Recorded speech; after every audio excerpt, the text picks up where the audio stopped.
चला चला मागे चला चला चला सगळे घेतो बस ओके हां हां बस चला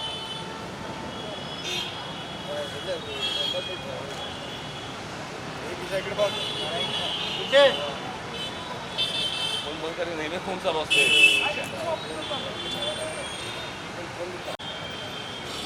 कोल्हापूर शहरामध्ये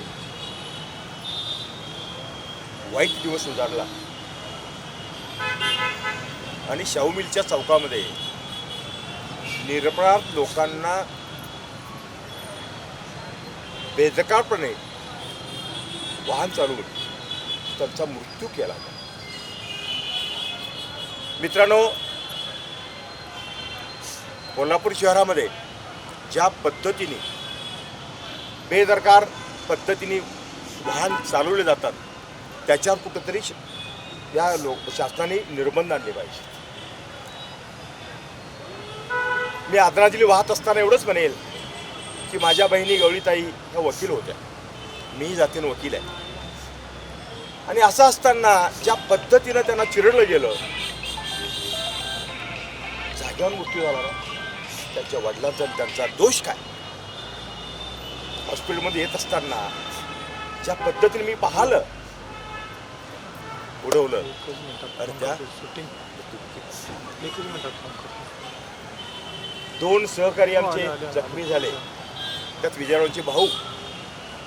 जेव्हा मला कळालं त्यावेळी देवाकडे प्रार्थना केली की कुठंतरी विजयरावांची पुण्य असेल त्यांच्या भावाला बरं कर. महालक्ष्मीला साकडं घातलं. काही दोष नसताना या लोकांना ज्या पद्धतीनं चिरडलं गेलं, तो दिवस मी माझ्या आयुष्यामध्ये कधीही विसरणार नाही. आणि आपण म्हणालात विजयराव की अशा लोकांचं वकीलपत्र घेता कामा नये, तर कठोर शासन झालं पाहिजे. परत अशा पद्धतीचं धाडस इतर कोणी करता कामा नये, ही भूमिका या निमित्तानं आपल्या समोर आली पाहिजे. माझी पोलीस यंत्रणा विनंती राहील की अशा पद्धतीनं चुकीचं ड्रायव्हिंग करणाऱ्या मंडळींकडे लक्ष द्या. कुठं गाडी पार्किंग केली त्यांच्याकडे लक्ष जातं, परंतु चुकीच्या पद्धतीनं ड्रायव्हिंग करणाऱ्या माणसाकडं लक्ष देऊन अनेक लोकांचे जीव वाचवण्याचं काम पोलीस यंत्रणा करावं असं मला त्यांना विनंती आहे. आणि इथून त्यांच्या कुटुंबाला कुठलंही लायसन्स त्या ड्रायव्हरनं त्या कुटुंबाला देऊ नये.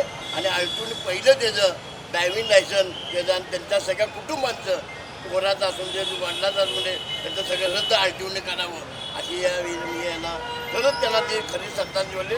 आणि त्याला कठोर शासन व्हावं.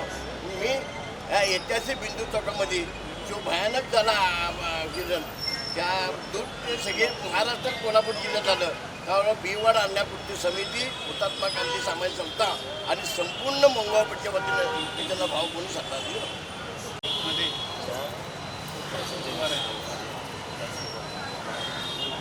न्याय मिळणार आपल्याला, न्याय मिळणार, 100% भेटणार. काय दोष नाही, काय गुन्हा दोष आहे, न्याय मिळणार. किशोर गाडगे भी तुम फाइट करते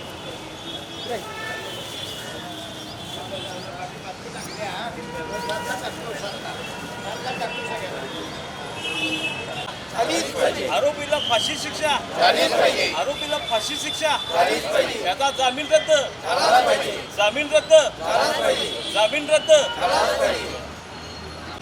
नुकताच कोल्हापुरामध्ये ऐतिहासिक अशा शाहू मिल चौकामध्ये कोल्हापूरच्या जनतेच्या काळजाचा थरकाप उडावा अशी भीषण घटना नुकतीच झाली. एका क्रेटा कार चालकाने, व्यसनाधीन कार चालकाने म्हणतो या ठिकाणी मी, बेदरकारपणे गाडी चालवून एकूण 7 जणांना अक्षरशः चिरडले. 3 जणांचा तर त्या ठिकाणी जागीच मृत्यू झाला. आणि कोल्हापूरसह संपूर्ण महाराष्ट्रातल्या मुख्य बातम्याला ही बातमी कोल्हापूरची येऊन धडकली.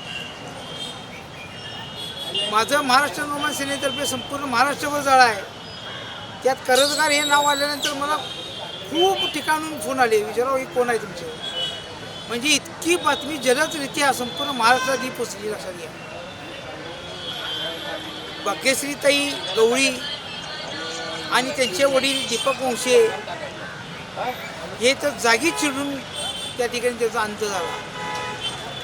त्यानंतर आम्ही DSP साहेबांना भेटलो. DSP साहेबांनी त्या कार चालक आरोपीवर सदोष मनुष्यवधाचा गुन्हा दाखल केला.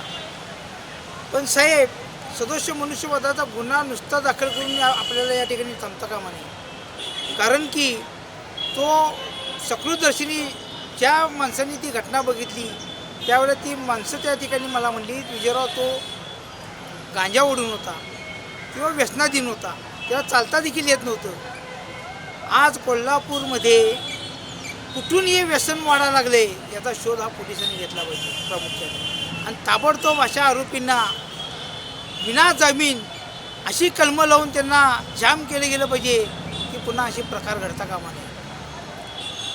जिल्हा बार असोसिएशननं या बाकीचीही वकील होत्या, जिल्हा बार असोसिएशननं ताबडतोब बैठक घेऊन त्या आरोपीचं वकीलपत्र कोणी घ्यायचं नाही असा ठराव केला होता. पण त्यातून एका वकिलानं कुरघोडी करून वकीलपत्र दाखल करून त्याला नुकता जामिनावर बाहेर काढला. मी त्या वकिलांना, ज्यांनी त्या जामीनपत्र घेतले त्या वकिलांना मी आता या ठिकाणी आवाहन करतो की भाग्यश्रीताईंच्या ठिकाणी जर तुम्ही असता तर हा प्रसंग तुमच्यावर ओढवला गेला असता तर मग तुम्हाला त्या भाग्यश्रीताईंची किंमत समजली असते. वास्तविक तुम्ही वकीलपत्र घ्यायलाच नाही पाहिजे होतं. कितपत 6 महिने त्याला जेलमध्ये सडत पडला पाहिजे होता. त्यामुळे एक बेदरकारपणे कार चालकांना एक झरप बसली गेली असते की बाबा वाहन चालवताना देखील आपण काळजीपूर्वक वाहन चालवलं गेलं पाहिजे, निष्पाप माणसाचा बळी गेला नाही गेला पाहिजे. आम्ही एवढ्यावर थांबणार नाही आहे. ज्या वेळेला कोल्हापुरात मुख्यमंत्री साहेब येतील त्यावेळेला आम्ही मनसेच्या वतीनं आणि सर्व कोल्हापूरकरांच्या वतीनं निवेदन देणार आहोत की हा खटला त्वरित फास्टॅगमध्ये घालून या मृत्यू झालेल्या व्यक्तींना साहेब न्याय मिळाला पाहिजे. खरंच आता हा न्याय मिळतोय का? खरंच आता मी बरेचसे आता पुण्यात झाला असे बरेचसे प्रकार झालेले आहेत आणि नंतर त्यांना जामीन मिळतोय. पहिल्या 15 दिवस ते सगळं चालतंय आणि 15 दिवसात आपण विसरून जातोय आणि त्यानंतर त्यांना जामीन होतोय. पण आपला कायदा सुव्यवस्था आहे का असा प्रश्न निर्माण होतोय. तर ह्याबद्दल तुमचं काय मत आहे? बघा, कठोर शासनानं पावले उचलली गेली पाहिजे. नाही, न्याय व्यवस्था चांगली आहे का? संविधानिक कायद्याचं सगळे कडक आहेत, कायदे सगळे कडक आहेत, पण कायद्याचं इम्प्लिमेंटेशन करणारी लोक कडक नाही. कायदा कडक आहे. आपल्या सगळ्या संविधानिक कायदा एवढा कडक आहे की एखाद्यानं चुकून जरी झालं आणि मुद्दाम केलं आणि व्यसनाने असं त्याला माफी नाहीच आहे. अशा वेळी कशा पद्धतीनं न्यायालय सुद्धा त्यांना जामीन देते. आता मी त्या दिवशी न्यायालयामध्ये होतो, त्या दिवशी या आरोपीचीवर केस चालू झाली. तुम्हाला मी खरोखर प्रामुख्याने या ठिकाणी मला सांगावंसं वाटते, ह्या पूर्ण अपघाताचा तपास भारत साळुंके API राजनपुरी यांनी केला. त्यांनी कोर्टासमोर सांगितलं थरारक की मी आरोपीला कसं पकडलं, चालक आरोपीला. क्रेटा गाडी पूर्ण एका जखमीच्या अंगावर होती हे कोर्टात त्या PIने सांगितलं. लक्षात ठेवा, पूर्ण गाडी त्या क्रेटा गाडी एका जखमीच्या अंगावर होती. ती गाडी पूर्ण क्रेटा गाडी पब्लिकनं बाजूला सरून त्या एका जखमीला दवाखान्यात पाठवलं. पण ती बॉडीच होती थोडक्यात म्हणली.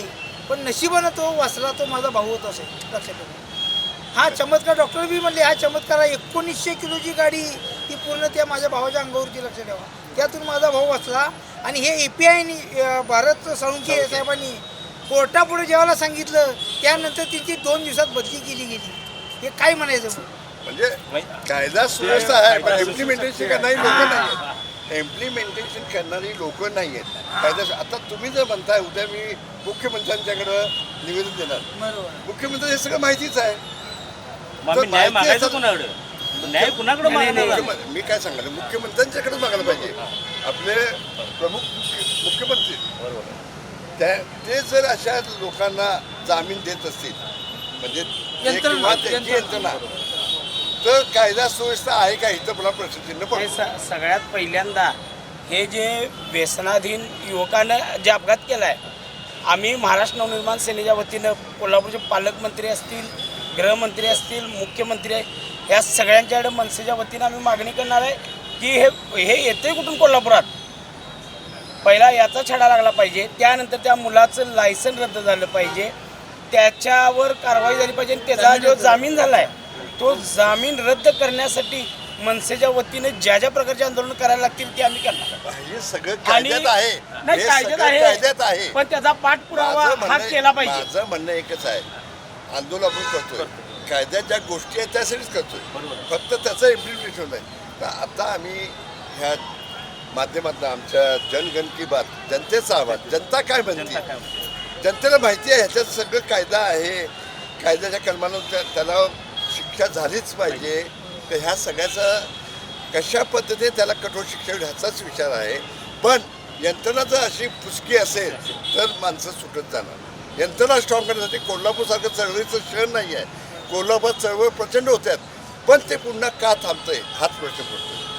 आता मी ह्याला फोन आला म्हणजे आपण सगळी चळवळ करतोय आणि शेवटी ते कुठं ते थांबतंय, याची आमची ताकद पोहोचत नाही. याची ताकद पोहोचवायची आपल्या ही जबाबदारी आमची आपली आहे. आहे, आमची आहे. याची चोख- सर्वांची आहे. ह्या निमित्तानं ही ताकद शेवटपर्यंत नाही, नाही, हा आणि कायदेशीर जो त्याच्यावर गुन्हा आता प्रकार झाला ओपनच आहे, काय नवीन आहे, त्याच्यात पुरावे वगैरे काय बघायची गरज नाही, सगळे पुरावे तिथंच आहे. तर ते सगळं एकत्र करून त्याला जास्तीत जास्त शिक्षा कशी आणि त्या पद्धतीने आपल्या प्रयत्न करणं आवश्यक. शेवटी आंदोलन झालं, आम्ही थांबलो, निघून गेलो, विषय संपला. तसं न करता हा विषय घेऊन कशा पद्धतीने करता येईल त्याचं नियोजन करावं.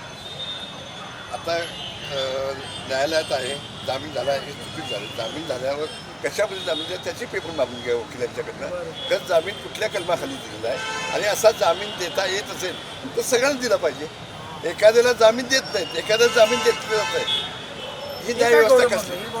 ह्याचं सगळं चौकशी उलगडा आणि त्याच्या योग्य बातम्या आम्ही लावतो. जन आंदोलन झालं पाहिजे. हा अपघात 7 फेब्रुवारीला झाला, त्या मुलग्यानं व्यसन केलं होतं हे सगळ्यांना माहिती आहे. सगळ्यात महत्त्वाचा प्रश्न, रंगपंचमीच्या दिवशी सुद्धा एका मुलगीनं ते व्यसनाधीन प्रवृत्तीनंच जे प्रकार केला हे आपल्या कोल्हापुरात कधी घडत नव्हतं. ही हवा कोल्हापुरात कशी काय यायला लागलेली आहे आणि या मुलांच्यापर्यंत हे पोचतंय कसं, ह्याचा तपास पालकमंत्री, गृहमंत्री यांची जबाबदारीच आहे. त्यांनी केलंच पाहिजे आणि त्याचा पाठपुरावा करणं ही आपली जनता म्हणून जबाबदारी आहे. पालकमंत्री, SP हे आपल्याला म्हणजे आपल्यासाठी कायदा सुव्यवस्था राखण्यासाठीच आहेत. पालकमंत्री असून दे, आपले SP असून दे, कलेक्टर असून दे, पण हे घडतंय आणि ह्याच्यावर कायदेशीर कार्यवाही होत नाही, हा अडचणीचा मुद्दा आहे. तर कायदेशीर कार्यवाही व्यवस्थित व्हावी ह्यासाठी तुम्ही जास्तीत जास्त प्रयत्न करून त्यांना ज्या पद्धतीच्या शिक्षा व्हायला पाहिजे आणि त्या शिक्षा त्या काय कलमानुसार लिगल पाहिजे, लिगल तुम्हाला मी सगळी माहिती देऊ शकतो की ज्या दिवशी घटना घडली त्याची साक्षी. आता तिथं चालकसुद्धा बदलला जातोय, बऱ्याच ॲक्सिडेंट चालक बदलला जातोय, जो असतो वर्षामध्ये बदलला गेला. हां तो ड्रायव्हर दुसरा येतोय. आता ह्याच्यामध्ये येऊ शकत नाही कारण तो सध्या ते व्हिडिओ, त्याचा व्हिडिओ पण आलेला आहे, त्याचा व्हिडिओ सुद्धा आहे, त्यामुळे ते बदलू शकत नाही. हे जातात नंतर जनता आणि जनतेला प्लॅटफॉर्म नाही आहे. खरं सांगायचं अशा गोष्टीला प्लॅटफॉर्म नाही. ह्या अशा गोष्टीसाठीच हा प्लॅटफॉर्म उभा केलेला आहे आणि भारतीय जनसंविधान मंच, जनगण की बात, जनतेनं जनतेसाठी उभारलेला प्लॅटफॉर्म. आम्हाला पूर्ण विश्वास आहे आपल्या माध्यमातून आमचा आवाज मुख्यमंत्र्यांच्या कानापर्यंत निश्चित पोहोचणार. आणि हे आम्ही आता जन आंदोलन यापुढे करणार आहे. हे विषय मला पाठवतो तुम्ही जेवढ्या लोकांना गाडीचा बोलतो. पण पहिला असं की जी घटना घडली ही दुर्दैवी होती, परंतु जो आरोपी होता हा बेदरकार आणि त्याच्यावर कुठलंही दडपण नव्हतं आणि अशा पद्धतीचा आरोपीला कुठली तरी अदृश्य शक्ती पाठीशी घालते हे निश्चित यातनं कळतंय. कारण बार असोसिएशननं त्याच्यावर बंदी घालून देखील त्याला जामीन होतोय, त्याच्यासाठी वकील उभारतात. आज पोलीस खात्यानं तपास करून देखील कुठल्या कशाच्या आधारे तो कोर्टातून सुटतोय आणि बऱ्याच लोकांचं, प्रत्यक्ष पाहणाऱ्यांचं मत होतं की तो कुठल्याही म्हणजे सरळ मानसिक स्थितीत नव्हता. म्हणजे तो का गांजा ओढून होता का ड्रिंक घेतलेलं किंवा काय अशा तपासात, आणि अक्षरशः मुंग्या चिरडावी तशी त्यानं या ठिकाणी माणसं चिरडलेली आहेत आणि त्याच्या चेहऱ्यावर कुठलाही पश्चातापाचा लवलेश नव्हता. अशा व्यक्तीला एक कोल्हापूरकर म्हणून आम्ही निश्चित विरोध करणार. कोल्हापुरात असल्या प्रवृत्ती आम्ही वाढून देणार नाही आणि कुठली अदृश्य शक्ती असेल, कोण त्याला सपोर्टेड असतील, त्यांचा देखील नजीकच्या काळात आम्ही शहानिशा करू आणि आज ह्या ऐतिहासिक बिंदू चौकातून या जन आंदोलनाची सुरुवात झालेली आहे. जोपर्यंत आमच्या भगिनीला आमच्या बंधूंना जोपर्यंत न्याय मिळत नाही तोपर्यंत हा लढा चालू जाणार आहे. यामध्ये कायदेशीर असेल काय असेल आणि हे कोल्हापूर आहे, मग कायदा असेल, मग कायदा हा लोकांसाठी आहे. आणि जर लोक अशी चिरडून त्यांच्यावर अन्याय होत असेल आणि कोणतरी कायद्याचा धाक दाखवून जरी लोकांना दबाव निर्माण करत असेल तर हा दबाव आम्ही ऐकून घेणार नाही. मग आम्हाला कोल्हापुरी भाषेत मग आमचा पण कायदा कोल्हापूरचा काय आहे हे त्यांना निश्चित दाखवलं आहे.